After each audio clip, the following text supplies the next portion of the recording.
रखा हुआ है अंदर, और अगर कोई चार्ज बाहर है तो उसकी वजह से उस क्लोज सरफेस के थ्रू फ्लक्स कितनी होगी बेटा? दैट विल बी 0 एक्चुअली, है ना। अगर देखा जाए तो इन्हीं पॉइंट्स को जोड़ के ultimately you can form a Gauss law. ठीक है जी, गॉस लॉ। अब देखो जिसका स्टेटमेंट क्या है, इट स्टेट्स दैट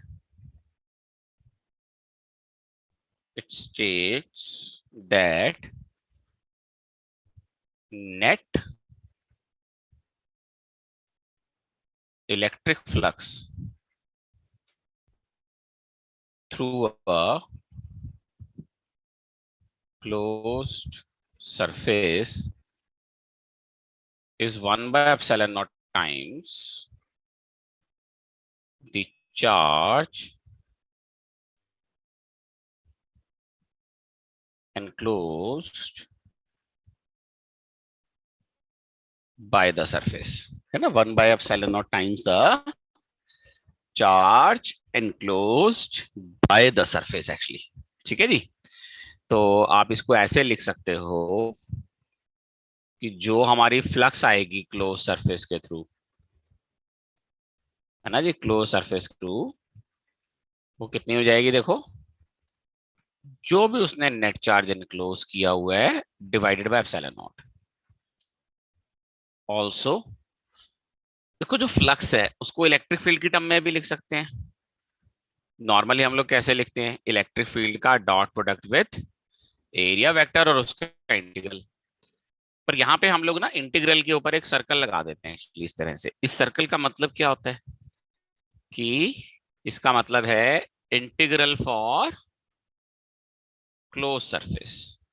तो यानी जब भी किसी क्लोज सरफेस के लिए आप इंटीग्रेशन कर रहे हो तो इंटीग्रल का साइन आप ऐसा बना लेते हो, तो मतलब देखने वाले को पता चल जाएगा कि आप ये जो कैलकुलेट कर रहे हो ये आप एक क्लोज सरफेस के लिए कैलकुलेट कर रहे हो।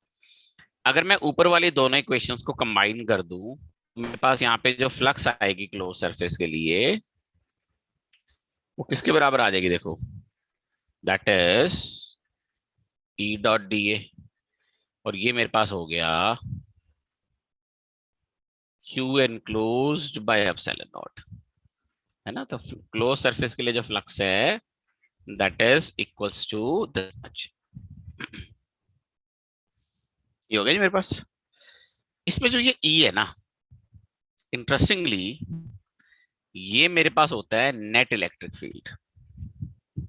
Net electric field due to all the charges whether outside or inside the closed surface। तो चाहे वो हमारे आउटसाइड हो या इनसाइड हो उनसे फर्क नहीं पड़ता, इलेक्ट्रिक फील्ड हमारा डेफिनेटली क्या होता है, नेट होता है। Actually this point needs a bit of clarification.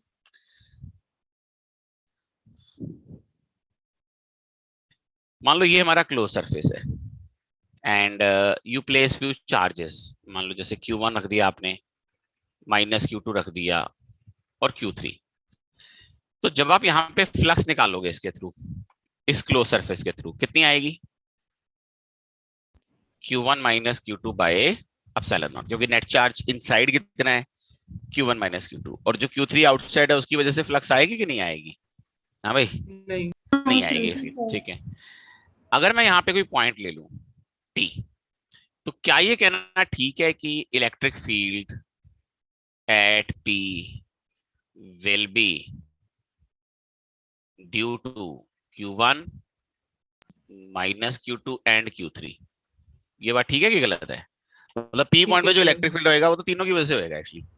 बस एक बात बताओ, अगर Q3 की वजह से इलेक्ट्रिक फील्ड था, भाई देखो फ्लक्स जीरो हो सकती है तो उसके दो कारण हो सकते हैं, या तो इलेक्ट्रिक फील्ड ही जीरो किसी चार्ज की वजह से कहीं पे, या फिर मतलब Q3 की वजह से यहाँ पे फ्लक्स जीरो क्यों हुई, क्योंकि इलेक्ट्रिक फील्ड जीरो था Q3 का, या किसी और कारण से?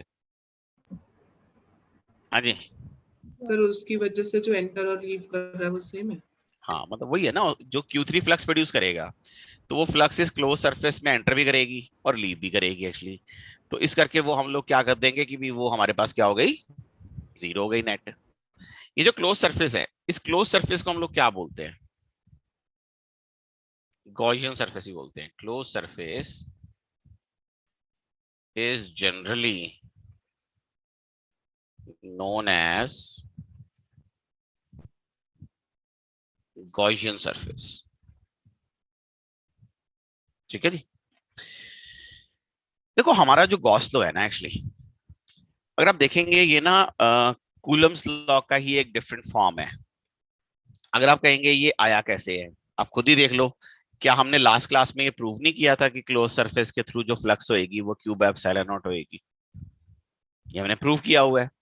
इसके लिए आपने Q by 4 pi epsilon naught R square use किया है, जो कि कूलम्स लॉ से आता है एक्चुअली। तो मतलब it is other way round, मतलब दिस वे राउंड की भी एक्चुअली आप या तो गॉस लॉ को कूलम्स लॉ से प्रूव कर सकते हैं, कूलम्स लॉ को भी गॉस लॉ से प्रूव कर सकते हैं। मतलब कहने की बात यह है कि अगर किसी कंडीशन में आप कह दे भी कूलम्स लॉ फेल हो गया तो गॉस लॉ जो है वो ऑटोमेटिकली फेल हो गया। गॉस लॉ की ना आपको दो तरह की एप्लीकेशंस देखने को मिलेंगी मेनली। पहले टाइप ऑफ यहाँ पे जो एप्लीकेशन है वो पता है कौन सी होगी बेटा, इसके अंदर हमारे पास ना जो फर्स्ट इक्वेशन है इसका इस्तेमाल किया जाता है। फर्स्ट इक्वेशन कौन सी, इसका। यानी हमसे ना अलग अलग सिचुएशंस में किसी क्लोज सरफेस के थ्रू फ्लक्स पूछते हैं, तो आपको जो भी क्लोज सरफेस दिया होता है आपको उसके अंदर कितना चार्ज एनक्लोज है वो देखना होता है।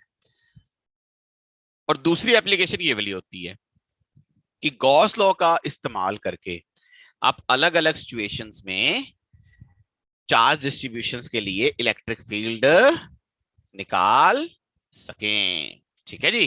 तो हम एक काम करते हैं, पहले तो पहले वाली एप्लीकेशन करते हैं एक्चुअली। क्वेश्चन नंबर 1,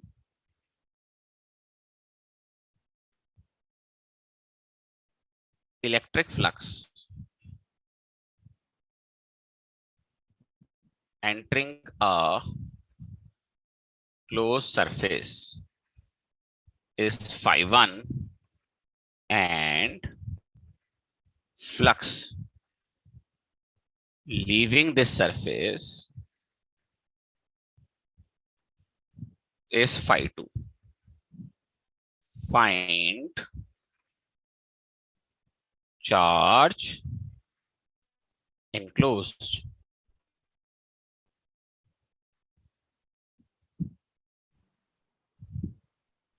सिर्फ silent one. Sir five two minus five one into epsilon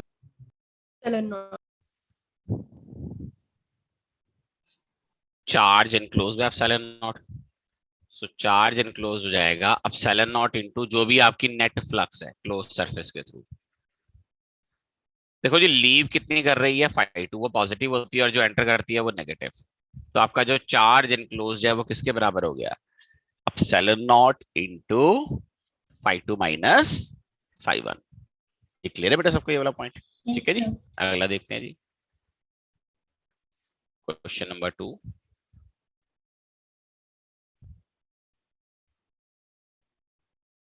A charge q is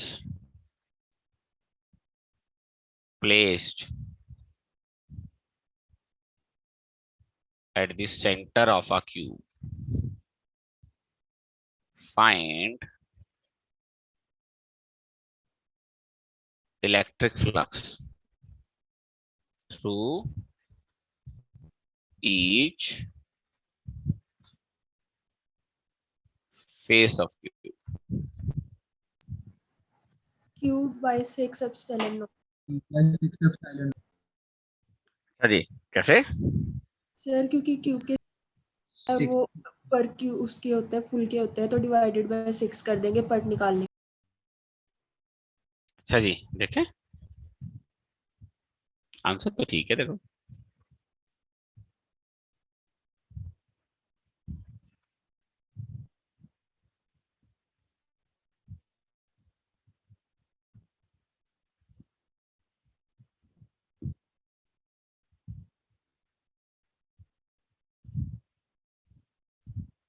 ये देखो बेटा,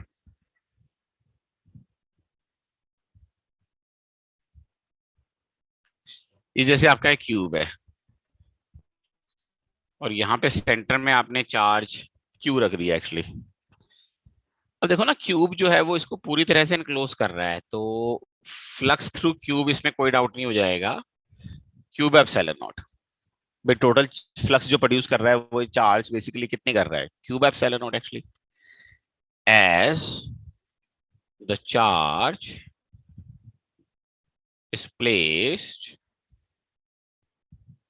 at the center, flux through each face of cube will be। तो each face के through कितनी हो जाएगी, 6 faces हैं, तो उसमें जो टोटल फ्लक्स है वो क्या हो जाएगी बेटा, डिवाइड हो जाएगी ना। तो हर फेस के थ्रू कितनी आ जाएगी, क्यू बाय 6 एप्सिलॉन नॉट। समझ में आई हो जी, क्लियर है जी। चलो जी अगला सवाल करें।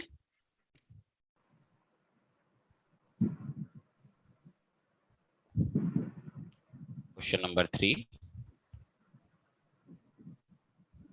a charge q is placed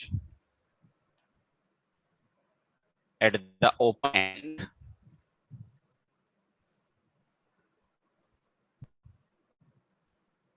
of a cylinder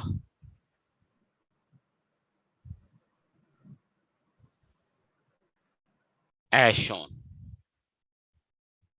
Find electric flux through the surface of cylinder. Electric flux through the surface of cylinder.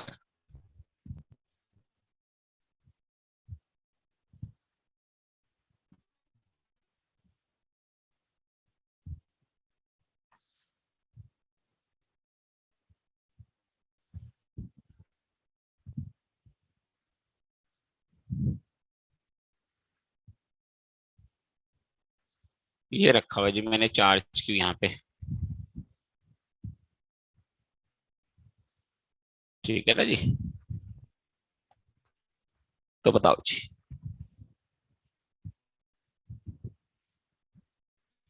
Cylinder के थ्रू कितनी फ्लक्स पास करेगी।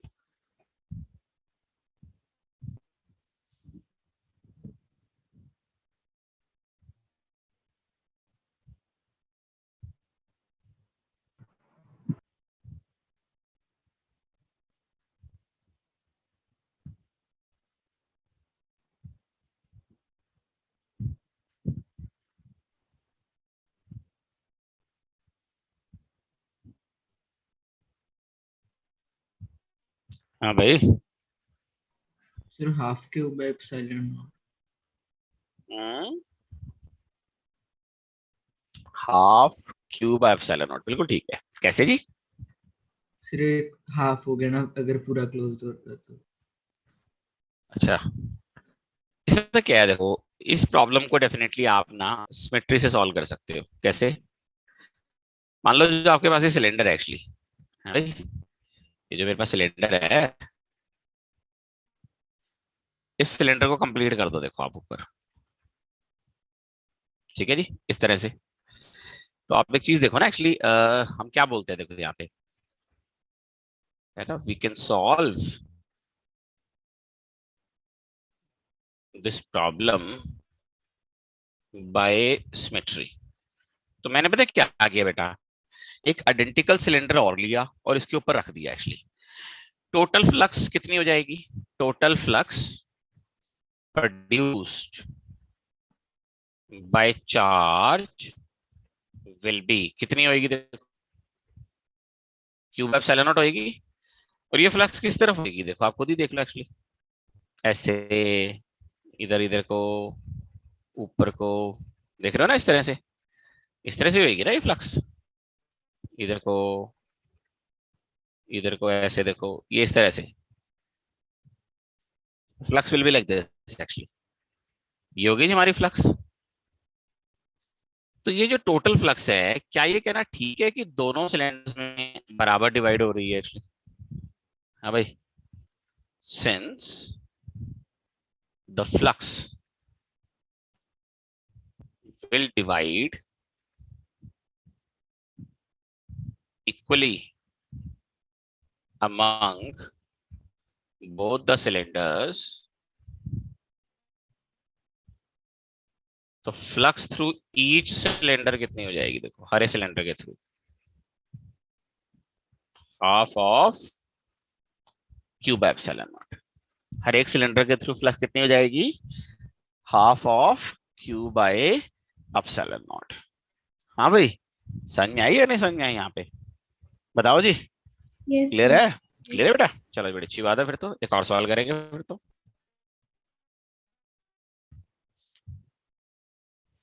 क्वेश्चन नंबर 4 देखो।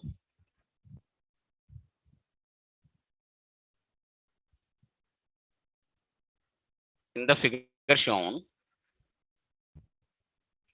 the flux through the surface of cylinder will be, ठीक है जी, Q by epsilon naught, Q by 2 epsilon naught, greater than Q by 2 epsilon naught, less than Q by 2 epsilon naught.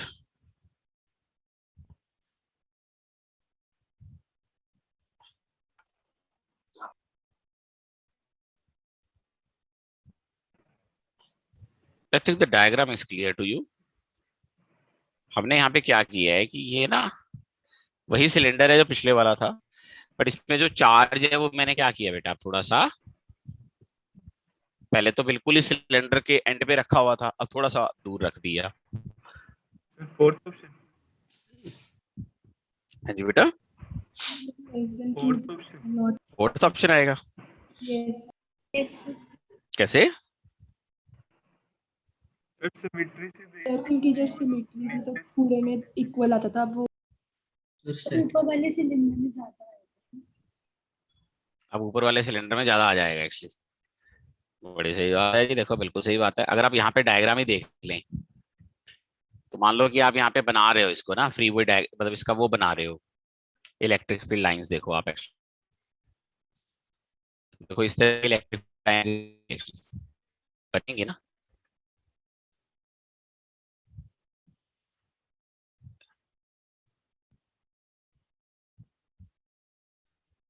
देख रहे हो जी, like this.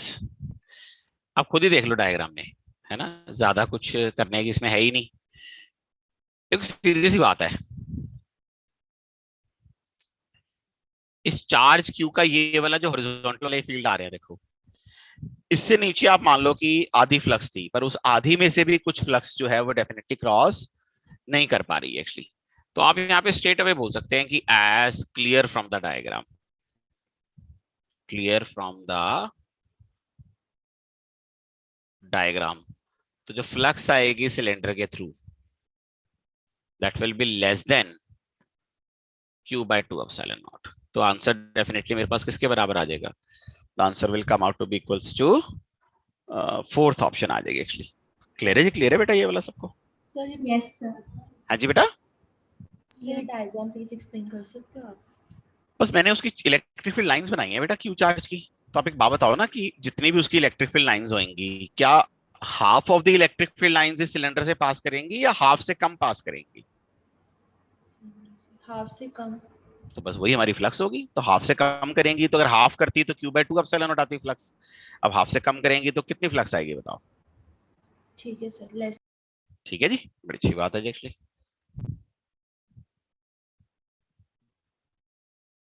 Question number 5,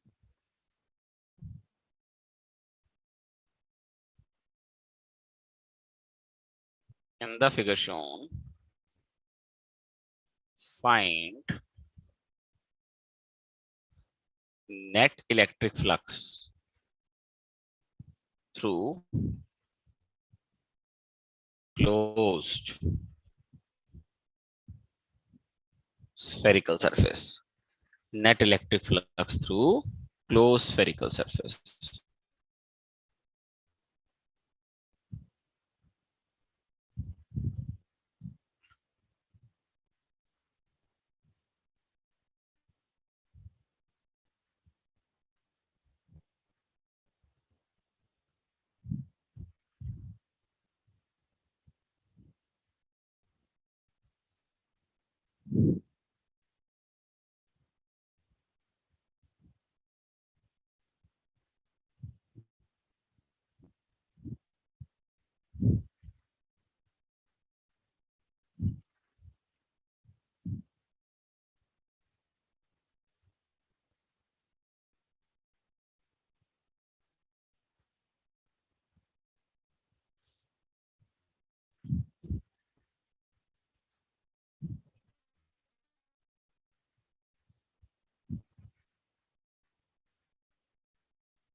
ये देखो बेटा, इसमें ना हमारे पास एक रिंग है, ठीक है ना। रिंग के ऊपर टोटल चार्ज कितना है, Q है, और फिर एक हमने यहाँ पे एक स्फेरिकल सरफेस लिया हुआ है। तो ये हमारा क्या है, देखो यहाँ पे स्फेरिकल सरफेस। रिंग का जो रेडियस है और जो स्फीयर का रेडियस है, वो दोनों क्या है जी, सेम है एक्चुअली। और डायग्राम आपको क्लियर होना चाहिए जैसा मैंने दिखाया है यहाँ पे। तो आपको बताना था कि स्फीयर के थ्रू इलेक्ट्रिक फ्लक्स कितनी होगी।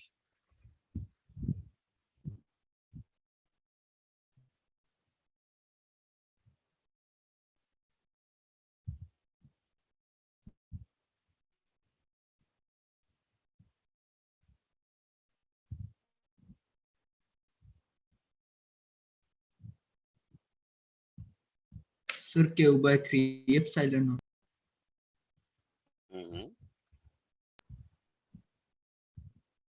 ठीक है जी।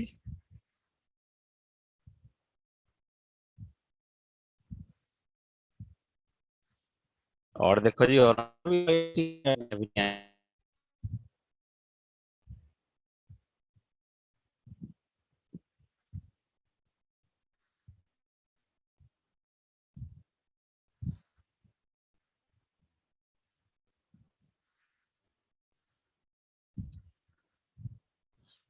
देखें।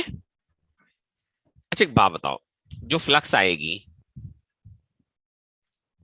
स्फीयर के थ्रू, क्या वो charge enclosed by epsilon not नहीं आएगी? बताओ भाई, आएगी कि नहीं आएगी? कितना चार्ज एनक्लोज्ड है यहाँ पे? अगर आप देखें, थोड़ा हाईलाइट करके दिखाओ, दिखाता हूँ जी हाईलाइट करके थोड़ा सा। स्फीयर ने रिंग का इतना हिस्सा एनक्लोज किया हुआ है, बोल सकते हैं कि नहीं बोल सकते बताओ? तो यानी इतने हिस्से पे जो चार्ज आएगा वो क्या कहलाएगा जी, यहाँ पे चार्ज एनक्लोज्ड। वो क्या कहलाएगा, चार्ज एनक्लोज्ड कहलाएगा। यही कहलाएगा ना जी एक्चुअली। ये कैसे निकालना है बताओ, कैसे निकालूंगा चार्ज एनक्लोज्ड? बताओ यार, how should I find out this charge enclosed over here? कौन बताएगा जी? सर इसको डिवाइड, जी इसको, सर ये वाला इसका 1/3 पार्ट हो गया पूरे सर्कल। ये वाला इसका 1/3 पार्ट हो गया। Yes sir. कैसे? तो वहां पर 120 का एंगल बन रहा था। ये ऊपर वाला इक्विलेटरल ट्रायंगल हो गया, अगर जहां पर वो ज्वाइन देखो करें। देखो देखो, सीधी सी बात है, इसके सेंटर को यहाँ ज्वाइन किया जाए और इसके सेंटर को भी यहीं ज्वाइन कर दिया जाए, देखो ठीक है। तो क्योंकि ये तीनों ही रेडियस आर आर होगी, देखो आर आर और ये आर, तो ये वाला एंगल हो गया 60 डिग्री। सिमिलर वे से अगर इसको भी यहाँ पे ज्वाइन कर दिया जाए तो ये वाला एंगल क्या हो गया, देखो फिर से 60 डिग्री हो गया एक्चुअली।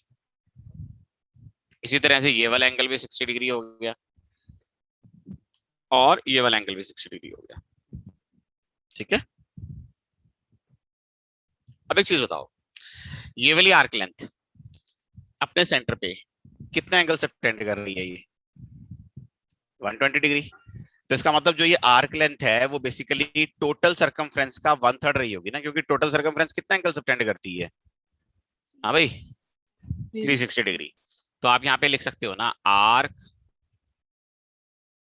लेंथ इनक्लोज किसके बराबर हो गया? r इंटू 120 डिग्री, जो कि 2πr बाई 3, मतलब 2π/3 हो जाएगा। तो ये हो जाएगा total circumference bye 3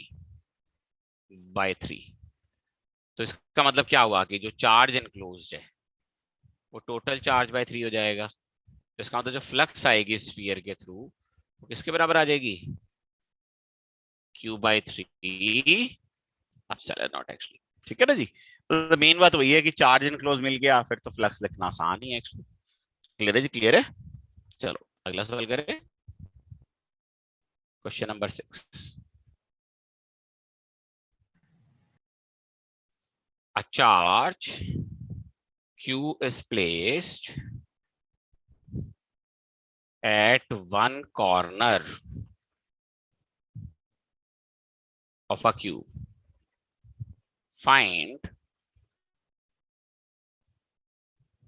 electric flux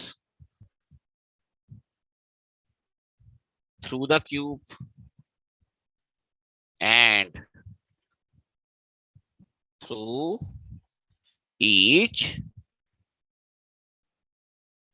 face of the cube.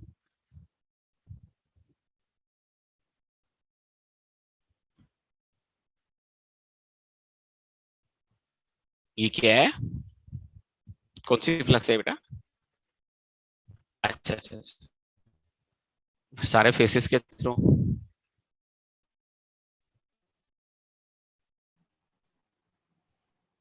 पूरा कर लो, है ना, पूरा करके बताओ फिर। ये तो ठीक है वैसे। सर एक बार प्रीवियस स्लाइड दिखा। हाँ दिखा देता हूँ।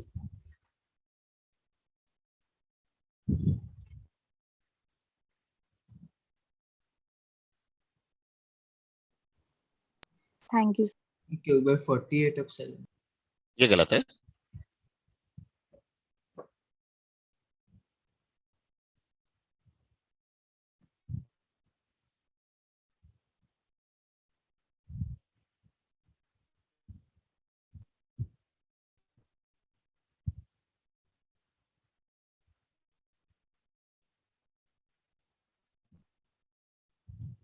Sir Q/24 epsilon. हर एक फेस के थ्रू। Yes sir. गलत है।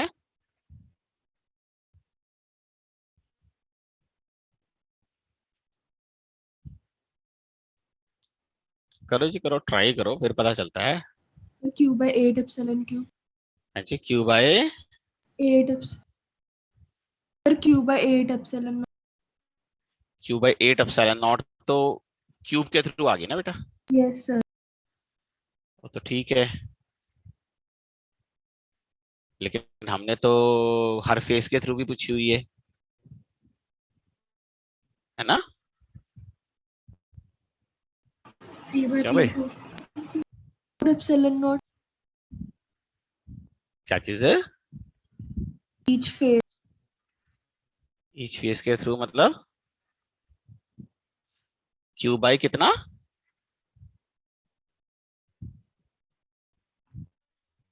कितना यार बोलो।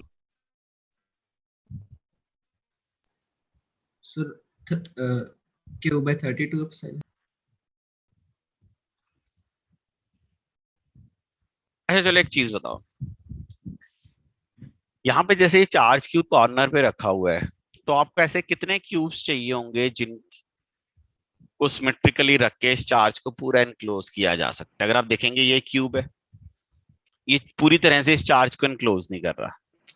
तो यहाँ पे अगर आप इस क्यूब के साइड में एक क्यूब रख दें, फिर 2 क्यूब्स हो गए, उन 2 क्यूब्स के ऊपर 2 क्यूब्स रख दें, कितने हो गए मेरे पास? 4 क्यूब्स हो गए एक्चुअली, हो गए ना? पर पीछे की तरफ भी रह गया, फिर 4 क्यूब पीछे की तरफ रखने पड़ेंगे। तो यानी इन टोटलिटी कितने क्यूब्स चाहिए होंगे इसको चार्ज को पूरा इनक्लोज करने के लिए? In total 8 identical cubes are required to enclose the charge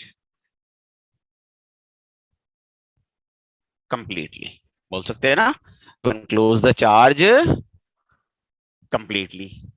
So electric flux हर एक क्यूब के थ्रू कितनी हो जाएगी? बड़ी सीधी सी बात है, देखो 1/8 ऑफ जो भी आपकी टोटल फ्लक्स है, और चार्ज की टोटल फ्लक्स क्या हो जाती है?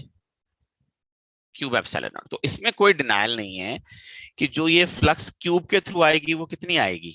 Q/8 epsilon not. मुझे एक चीज बताओ, ये जो चार्ज है मेरा यहाँ पे, ये जो अपनी इलेक्ट्रिक फील्ड लाइंस प्रोड्यूस करेगा, उसके थ्रू क्यूब के फेसेस के थ्रू फ्लक्स आनी चाहिए। जरा ध्यान से देखें, सपोज करो कि मैं ना कुछ इलेक्ट्रिक फील्ड लाइंस आपके सामने ड्रॉ करना चाहता हूं। देखो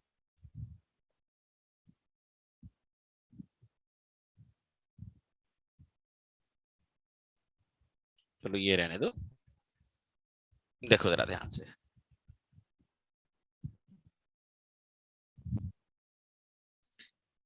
अगर मैं सबसे ये ऊपर वाला फेस लूं, दिख रहा है ऊपर वाला फेस, ये वाला? Yes sir. क्या इसके थ्रू इस चार्ज की इलेक्ट्रिक फील्ड लाइंस की वजह से फ्लक्स आ पाएगी?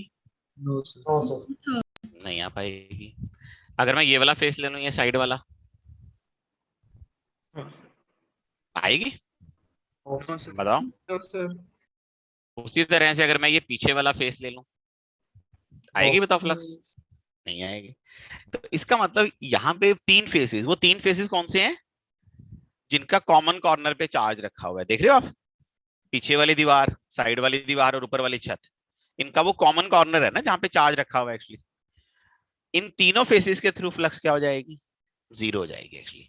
तो हम यहाँ पे as clear from the diagram, clear from the diagram, flux through shaded faces will be 0. So the flux through cube, the flux through cube will be divided equally among remaining 3 faces. Remaining 3 faces. इसका मतलब जो तो shaded face है उसके through flux क्या आ रही है? 0। जो बाकी 1/3 of 1/8 of Q by epsilon naught, यानी बाकी 3 के थ्रू हो जाएगी Q/24 एप्सिलॉन नॉट, और शेडेड फेस के थ्रू बेसिकली कितनी हो जाएगी? 0 हो जाएगी। I think this is clear to us, है ना? एक्चुअली ये पॉइंट क्लियर है भाई सबको? ये वाला देख लो जी। हाँ भाई, क्लियर है? इसमें डाउट तो नहीं है किसी को? चलो जी फिर ठीक है जी। अब ना इसमें एक और चीज देखो, इंटरेस्टिंगली नॉर्मली हमारे पास वो तो इसी तरह के ही होते हैं एक्चुअली। जैसा मैंने बताया कि गॉस लॉ में एक और एप्लीकेशन होती है कि आप इलेक्ट्रिक फील्ड निकाल सकते हैं किसी चार्ज डिस्ट्रीब्यूशन का। ठीक है जी, application of Gauss law.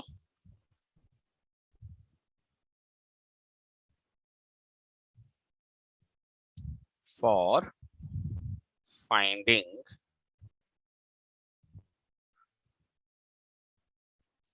Electric field of a charge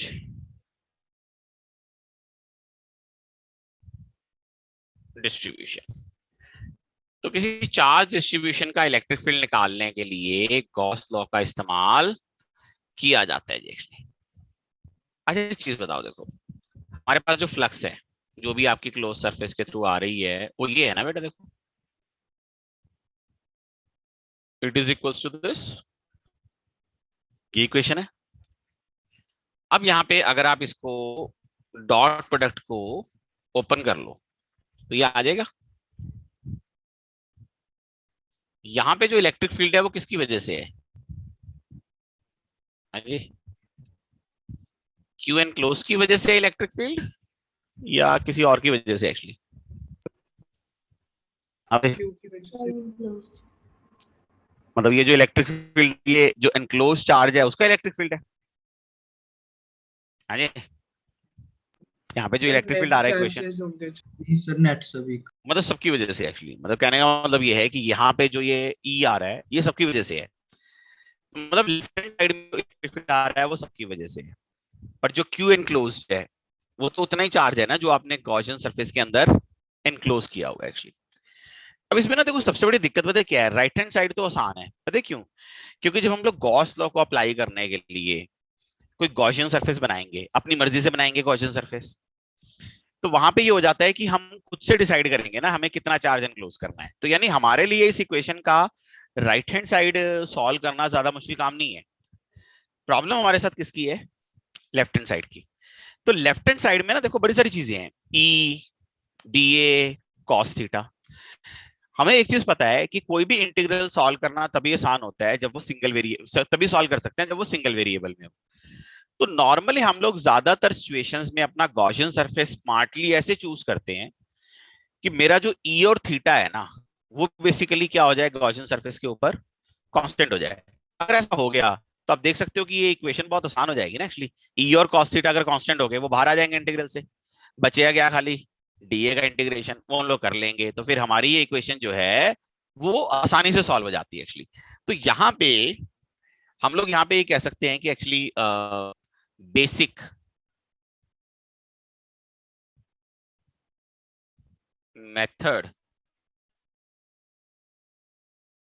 to choose Gaussian surface. देखो जी, ये एक आइडिया है, आपको इस तरह से चूज कर लेना चाहिए तो ज्यादा आसान हो जाता है। तो just get an idea actually over here. First, Gaussian surface should be such that E is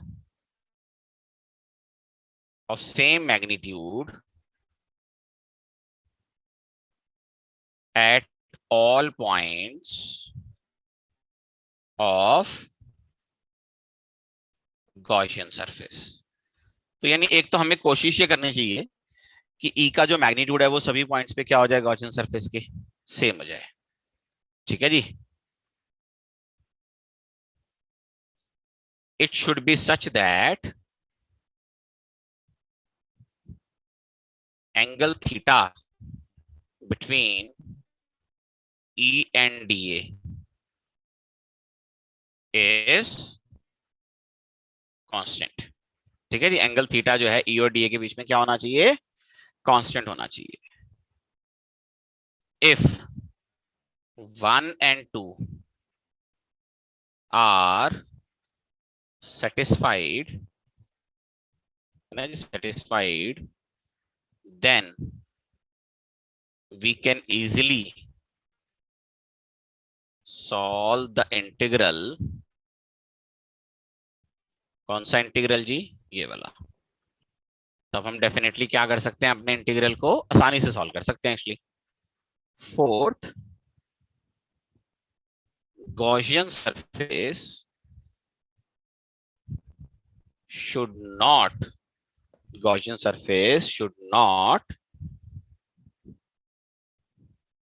pass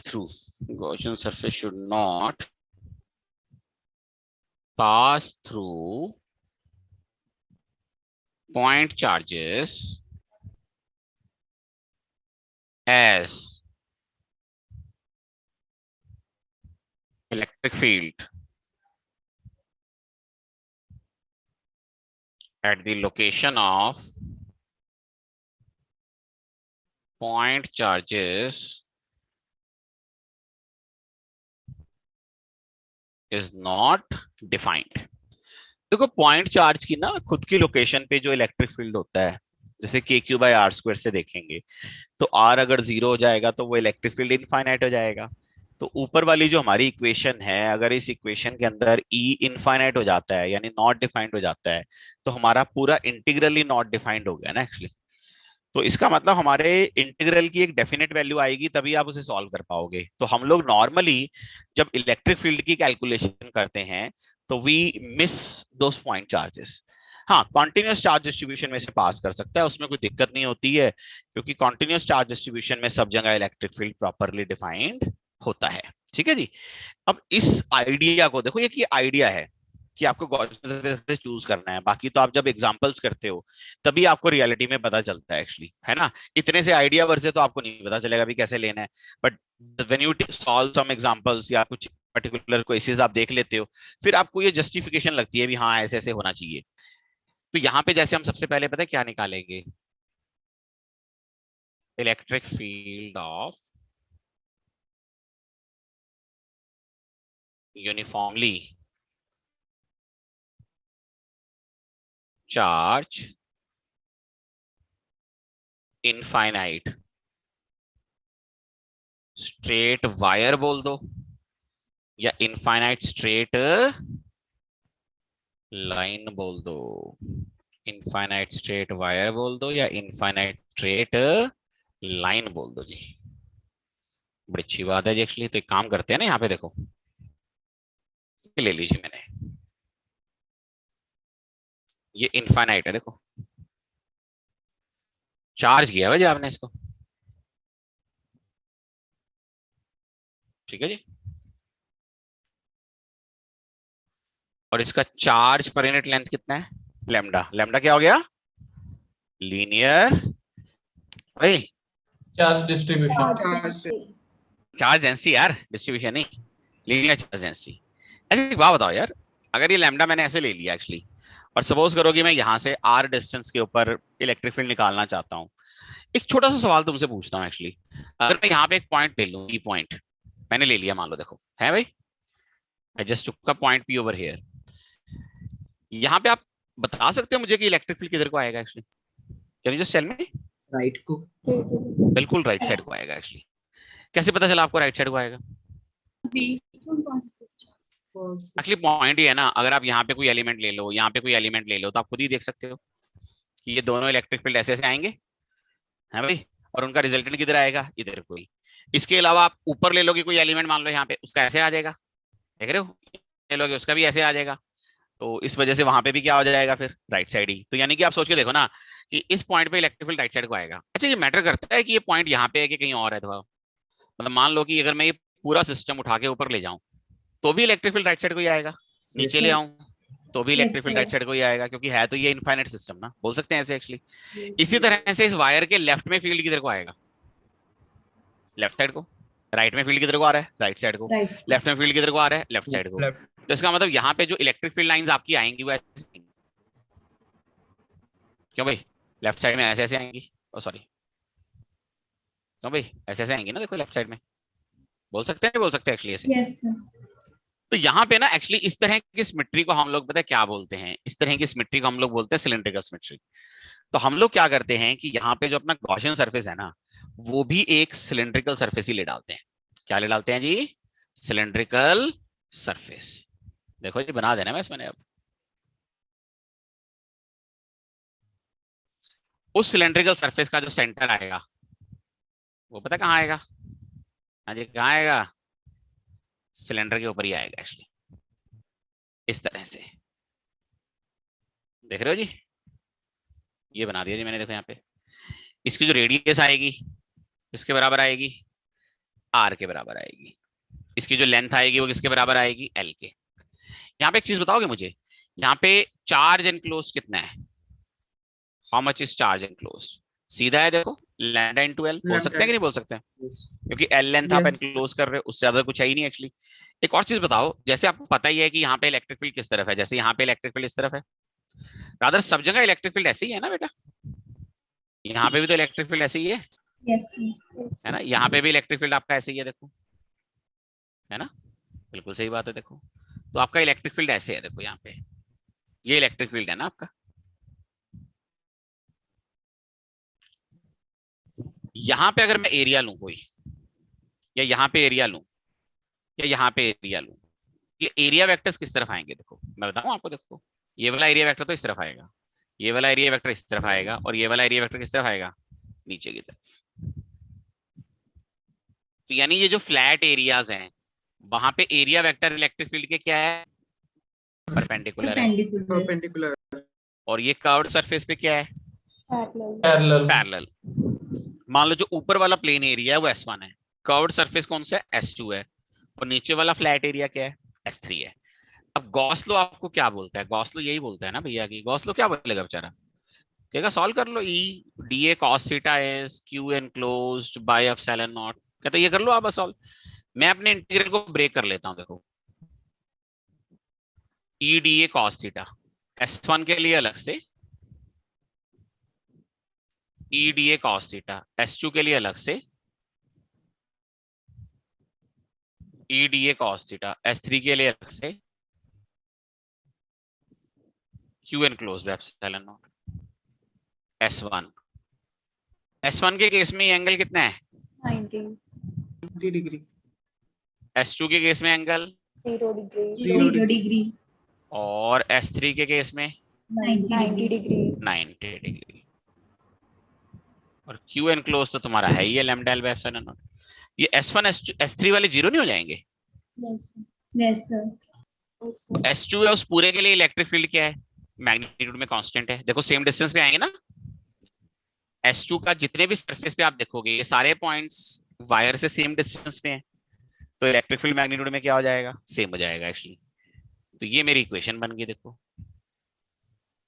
S2 वाला सरफेस का एरिया कितना आएगा भैया? 2 pi RL बिल्कुल सही बात है। तो ये 2 पाई RL हो गया, lambda L by epsilon not हो गया। तो भैया L और L कट गए, तो क्या आंसर आया बताओ? Lambda by 2 pi epsilon not R। तो मैंने देखो जी इलेक्ट्रिक फील्ड निकाल लिया। यही इलेक्ट्रिक फील्ड अगर आपको गलती से कूलम्स लॉ के लिए निकालना पड़ जाता, किसके लिए निकालना पड़ जाता? कूलम्स लॉ के लिए निकालना पड़ जाता, तो यहाँ पे पता क्या हो जाता? मुसीबत हो जाती जी आपके लिए, समझ रहे हो?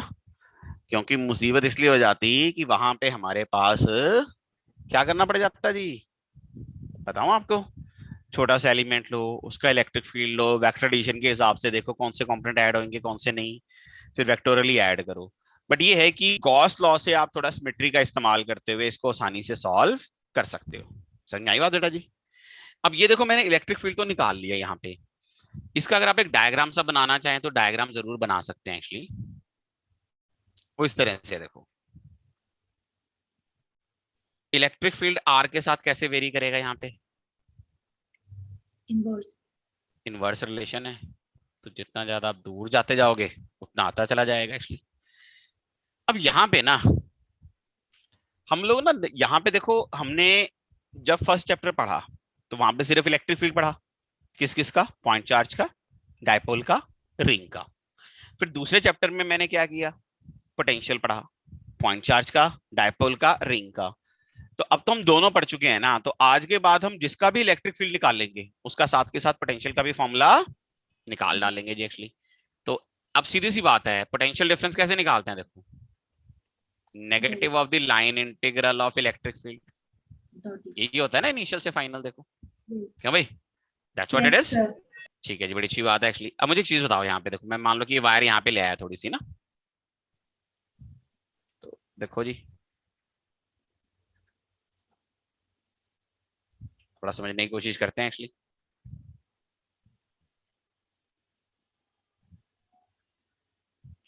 जैसे मर्जी ले लो आप, चाहे आप इसको इनिशियल ले लो, इसको फाइनल ले लो, तो आप कर क्या रहे हो कि आप एक लाइन पे मूव कर रहे हो। देखो कहां से मूव कर रहे हो? इनिशियल से फाइनल, समझ रहे हो? यस सर तो आपकी जो डिस्प्लेसमेंट आएगी वो लेफ्ट में आएगी, ये पॉजिटिव चार्ज है तो इलेक्ट्रिक फील्ड किस तरफ आएगा? राइट साइड को। आप देख सकते हो इलेक्ट्रिक फील्ड आपका यहाँ पे किस तरफ है? राइट साइड को। और आपकी जो डिस्प्लेसमेंट है वो किस तरफ है? लेफ्ट साइड को, है ना? डिस्प्लेसमेंट इधर है, इलेक्ट्रिक फील्ड इधर है, जैसे मर्जी देख लो आप। ठीक है, ये डिस्प्लेसमेंट है एक्चुअली। तो अगर आप देखोगे यहाँ पे, ऐसे काम करो यार, इसको ना उल्टा ले लो, दो दो नेगेटिव साइन आएंगे, क्या फायदा। इसको आप ऐसे ले लो, that will be much better. ये इनिशियल और ये फाइनल, और आप इसको मूव करा डालो उल्टी डायरेक्शन में। तो इससे बेनिफिट ये है कि आपकी जो डिस्प्लेसमेंट डी आर है और इलेक्ट्रिक फील्ड एक ही डायरेक्शन में आ जाएंगे। एक्चुअली काम थोड़ा आसान हो जाएगा, देखो फर्क तो पड़ता नहीं है इससे कोई भी। तो मेरे पास यहाँ पे कितना हो जाएगा, देखो ये this equation will be minus E D R. तो v final minus v initial कितना हो जाएगा, माइनस ये तो lambda by 2 pi epsilon naught R है ना बेटा, डी आर, आर इनिशियल से आर फाइनल। तो v final minus v initial हो गया, देखो जी minus lambda by 2 pi epsilon naught common आ गया, कांस्टेंट तो बाहर आ गया। डी आर बाय आर क्या होता है, ये हो जाता है log R from R initial to R final. तो v final minus v initial over here will be minus lambda by 2 pi epsilon naught log of R final by R initial. तो यानी एक लॉन्ग स्ट्रेट वायर के case में potential difference का ये formula हो जाता है। कई लोग इस माइनस साइन को लॉग भी ले जाते हैं और इस फॉर्मूले को ऐसे लिखना प्रेफर करते हैं, या आप इसको ऐसे लिख सकते हो v final minus v initial will be equals to lambda by 2 pi epsilon naught log of r initial by r final. ये देखो बस, सो वी गॉट दिस। ठीक है जी। इसमें ना हमारे को कोई स्टैंडर्ड रेफरेंस मिल नहीं पाता। तो ज्यादातर केसेस में जब आप किसी वायर की वजह से किसी पॉइंट पे पोटेंशियल देखते हो तो पोटेंशियल का फॉर्मूला नहीं होता आपके पास, हमेशा किसका फॉर्मूला होता है, पोटेंशियल डिफरेंस का फॉर्मूला आपको देखने को मिलेगा यहाँ पे। हाँ भाई समझ में आई बात, ये समझ में नहीं आई, क्लियर है जी। चलो जी, बड़ी अच्छी बात है एक्चुअली। अब आपने देखो जी, आपने ना एक लंबी वायर का इलेक्ट्रिक फील्ड निकाल लिया। हम लोग यहाँ पे निकाल सकते हैं एक और केस में, electric field of uniformly charged infinite thin sheet. मतलब जैसे मान लो तुम्हारे एक कॉपी का पेज है पर वो इनफाइनाइट साइज का, और उसको यूनिफॉर्मली हमने क्या किया हुआ है जी, चार्ज किया हुआ है। तो ऐसे कॉपी के पेज का कितना इलेक्ट्रिक फील्ड होगा भैया, है ना भाई। ऐसे कॉपी के पेज का कितना इलेक्ट्रिक फील्ड होगा, देखो। अब ऑब्वियसली बात है, इनफाइनाइट तो बना नहीं सकते, तो दिखाएंगे तो फाइनाइट ही, पर मानेंगे क्या उसको, इनफाइनाइट। दिखाएंगे फाइनाइट, मानेंगे इनफाइनाइट। ये मेरी शीट है जी, ठीक है बेटा जी, इस तरह से। सिग्मा पता है क्या है, surface charge density. Surface charge density वाला क्या हुई, क्या हुआ ये? चार्ज पर यूनिट एरिया है ना, चार्ज पर यूनिट एरिया। अब एक्चुअली पता है क्या है, देखो ये ना इनफाइनाइट शीट है एक्चुअली। अब ये जब इनफाइनाइट ही है तो इट रियली डजंट मैटर कि आप इसको स्क्वायर शेप में लें या सर्कल की शेप में ले लें, जो चीज इनफाइनाइट ही है उसमें क्या मैटर करता है। तो आपके पास यहाँ पे ना नॉर्मली दो चॉइसेस हैं, either you can take a cube kind of Gaussian surface or you can take a cylinder kind of Gaussian surface। ज्यादातर बुक्स में ना सिलेंडर वाला Gaussian surface लिया होता है, मैं भी वही लेना चाहता हूँ, क्योंकि ये जो हम डेरिवेशंस कर रहे हैं ये नॉर्मली आपके बोर्ड एग्जाम्स में भी आ जाते हैं। एंड वहां पे फिर अगर आप क्यूब वाला बनाया है, क्योंकि मैंने क्लास में क्यूब वाला बनाया था, तो हो सकता है वो आपको नंबर ना दें। नंबर नहीं दिए फिर हम सबको बहुत ज्यादा दिक्कत होनी शुरू हो जाती है, क्यों भाई। नंबर तो मिलने चाहिए भाई, तो नंबर तो मिलेंगे। आओ जी फिर नंबर दिलाते हैं हमारे को।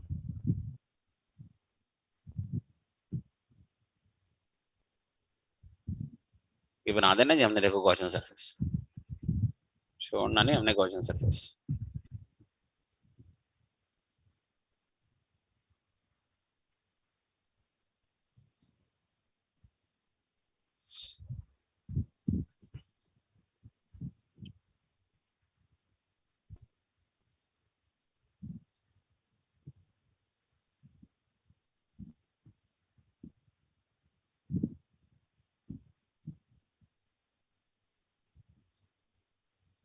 लो जी,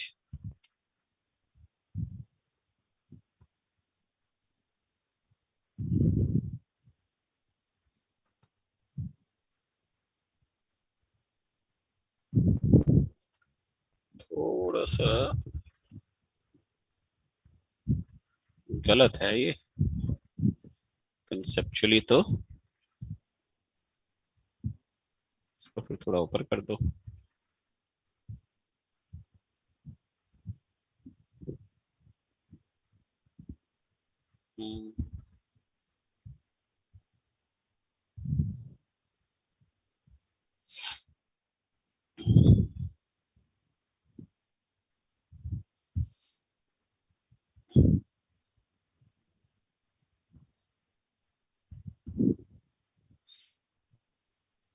हम्म, अब ठीक है। थोड़ा सा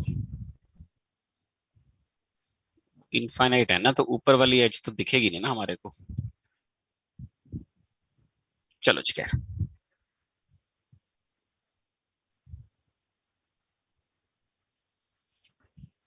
ये लो जी, हमने यहाँ पे ना एक अपना सिलेंडर इस तरह से ले लिया। ये सिलेंडर ना हमारा जो शीट बेटा उसके परपेंडिकुलर है एक्चुअली।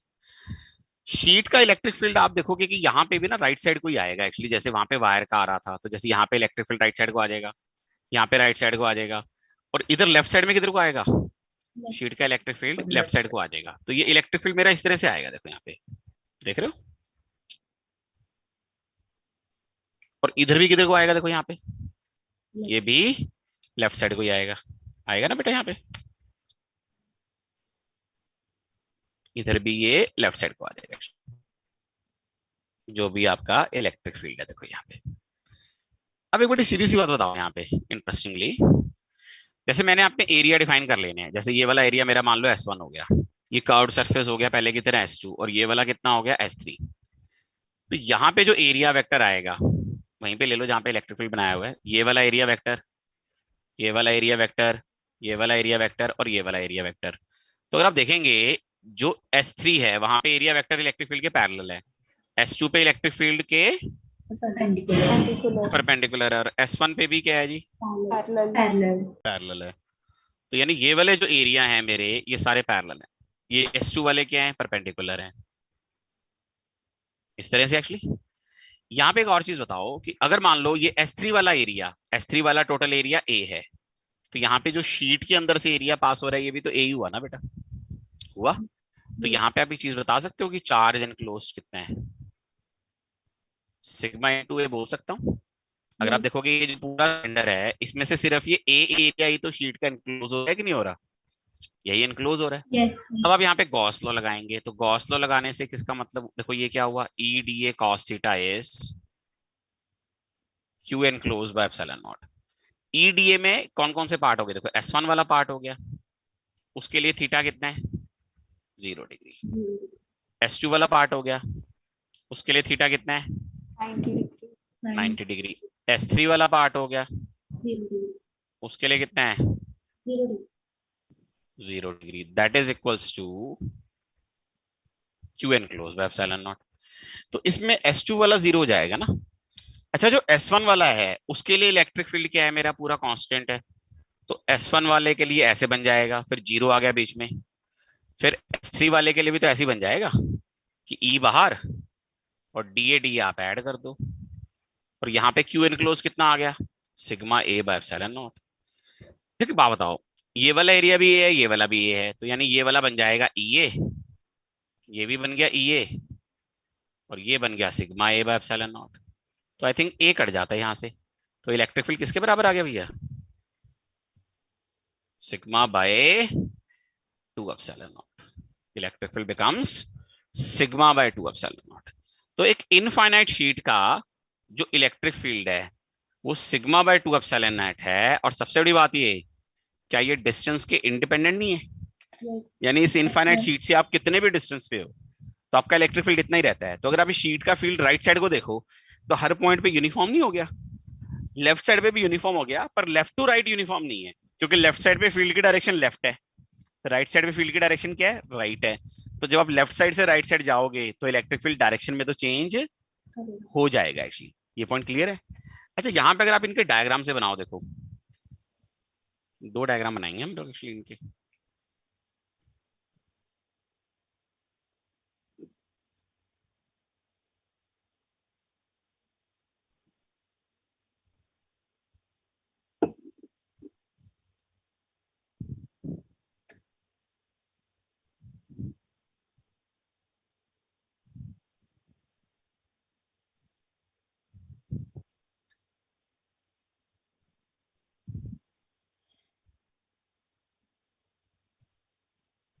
देखो जी ऐसा है, यहाँ मैं पॉजिटिव के लिए ड्रॉ कर रहा हूँ, यहाँ मैं नेगेटिव के लिए।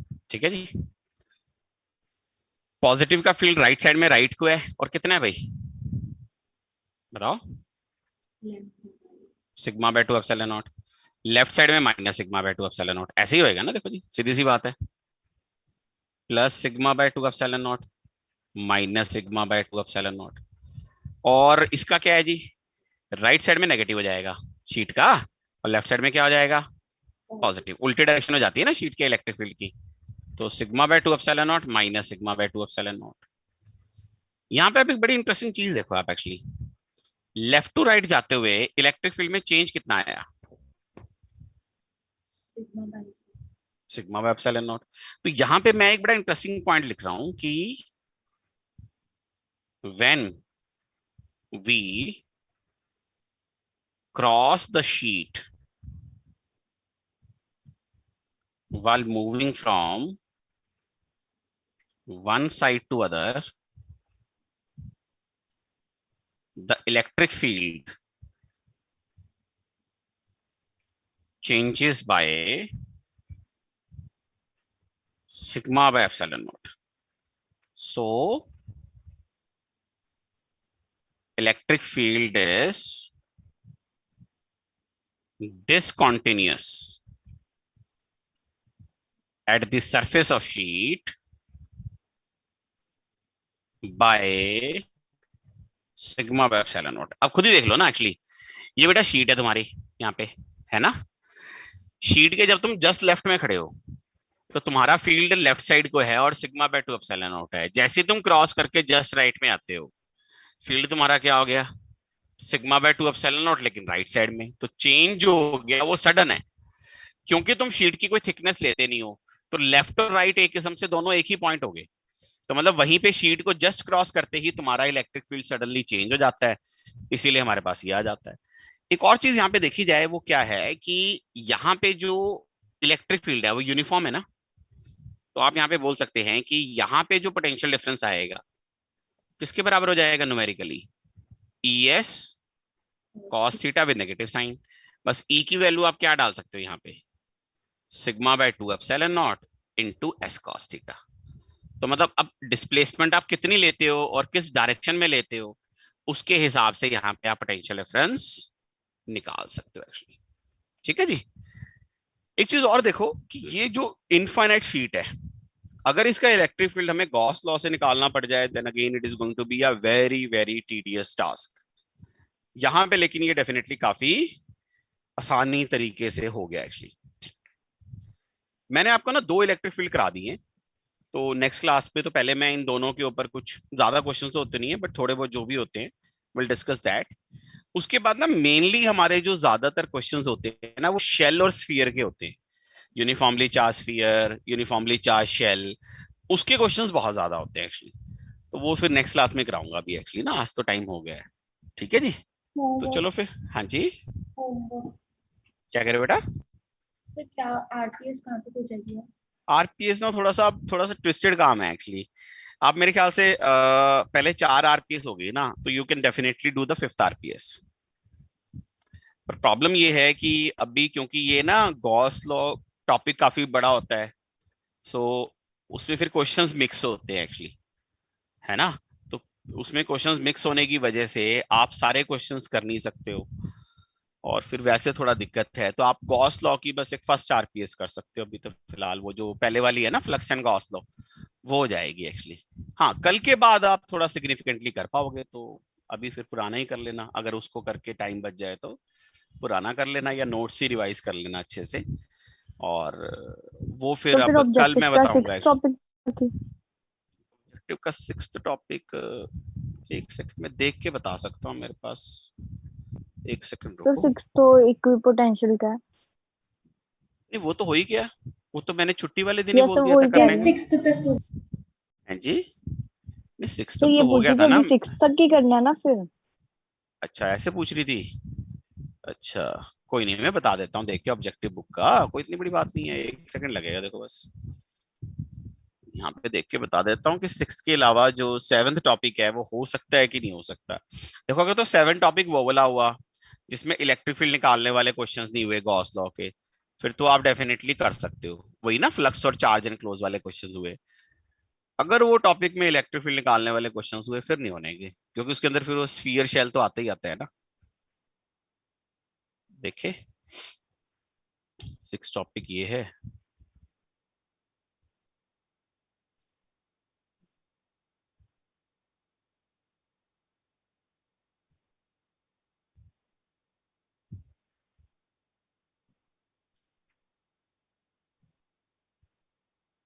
वैसे ना नहीं रहेगा, सवाल ही नहीं पैदा होता।